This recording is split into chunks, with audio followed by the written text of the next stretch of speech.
Assalamualaikum warahmatullahi wabarakatuh. Pemirsa di mana berada yang saya hormati dan saya cintai, marilah kita membahas tentang Maulid Nabi. Kenapa Maulid Nabi? Jadi dua kubu, satu mengatakan bid'ah, satu mengatakan bid'atun hasanah. Jadi mana yang benar? Marilah kita kaji, renungkan ayat-ayat Allah dan hadis Nabi. Karena kalau hadis Nabi dan Al-Quran tidak pernah salah, marilah kita ngikutin apa-apa yang disabdakan Rasulullah, apa-apa yang difirmankan oleh Allah, supaya kita ini gak menjadi orang yang kesasar, yang dhalalah. Jadi hadis wa kullu bid'atin dhalalah, dan Al-Quran menyatakan kullu unasin masrabahum. Jadi yang kita harus kaji ilmu syariah dulu. Kelima Al-Quran ini, kelima Arab ini sangat unik. Kenapa uniknya? Kulluh ini termasuk kulluh nakira, belum ma'rifat. Karena kulluh ini enggak ada, belum dikasih al. Hadis enggak pernah salah, Al-Quran enggak pernah salah. Bukan manusia yang memahami yang tidak paham. Jadi kulluh ini masih terlanjang, belum al-kulluh. Kullu bid'atun al-kulluh ad-dhalalah. Bukan. Jadi kulluh ini belum ada al. Seandainya ada alnya, semua yang enggak dikerjakan, yang enggak dikerjakan Rasulullah itu bid'ah. Jadi marilah kita mendalami bahasa Arab. Bahasa Arab ini ada bahasa nakira. Kalau kulluh ini belum ada alnya, bukan semua itu bid'ah. Jadi kalau kulluh hanya yang disebut yang merah, yang disebut yang biru, disebut yang putih, kulluh putih, semua merah, semua abu, banyak kulluh ini. Maknanya kulluh karena hadis dan Al-Quran yang nakira, terlanjang. Jadi kalau orang memahami tentang bahasa-bahasa Al-Quran bukan hanya membaca, insya Allah tidak kesasar. Dan dijelaskan dengan Al-Quran semua hadis, apapun yang mukhtalif, yang berbeda pendapat dengan Al-Quran pasti dijawab. Jadi kalau maulud itu dibilang bid'ah, insyaallah tidak benar.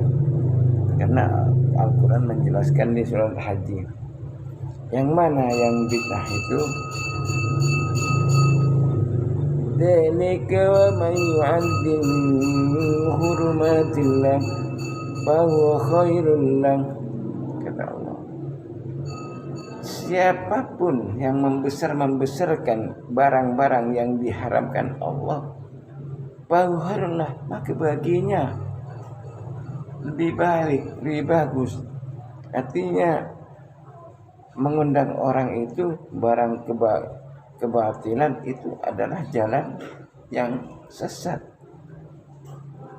Tentunya ada organ tunggal, membesarkan yang diharamkan Allah oleh Allah. Satu jawaban lagi, وَمَنْ ذَلِكَ وَمَنْ يُعَظِّمْ شَعَائِرَ اللَّهِ فَإِنَّهَا مِنْ تَقْوَى الْقُلُوبِ. Dan siapa yang membesarkan syiar dari Allah, itu tanda-tandanya orang yang lembut hati. yang merendah hati, yang takut pada Allah. Nah, itu jawaban dari antara dua kubu.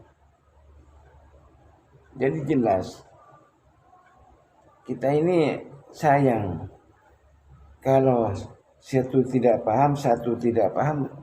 Jadi tidak ada habis-habisnya bertengkaran dengan berbeda pendapat. Marilah kita kembali lagi kepada firman Allah. Kalau membesarkan di jalan Allah itu fa innaha min taqwal qulub. Min taqwal qulub akan mengajak kepada saudara-saudara yang hatinya belum khusyuk, biar bisa ikut dikir. Kalau gak dibesar-besarkan, kalau secara tersembunyi orang dikir malah yang lain ngobrol, itu namanya gak niat kurus Allah. Supaya pada apa dikir perlu dibesar-besarkan. Jadi kan yang bid'ah itu membesarkan barang yang diharamkan oleh Allah supaya mengundang teman banyak. Contoh sekarang banyak kan anak dengan mulut Nabi dengan dangdut. Kalau dangdut itu ada penolong, rijazah, syaitan. Jadi kalau orang memahami tentang bahasa Arab, tidak sembarangan bicara, tidak bisa sembarangan asal bicara, bukan sok ngatur, punya kelembutan hati. Demikianlah masalah penjelasan jawaban dari dua kubu. Bisa nanti dilanjut lagi di lain kesempatan, karena ada orang komen kapan konten lagi. Saya juga suka karena adalah syiar dari Allah, perlu kita sampaikan. Marilah jangan saling merebut kebenaran. Kebenaran itu hanya milik Allah. Wassalamualaikum warahmatullahi wabarakatuh.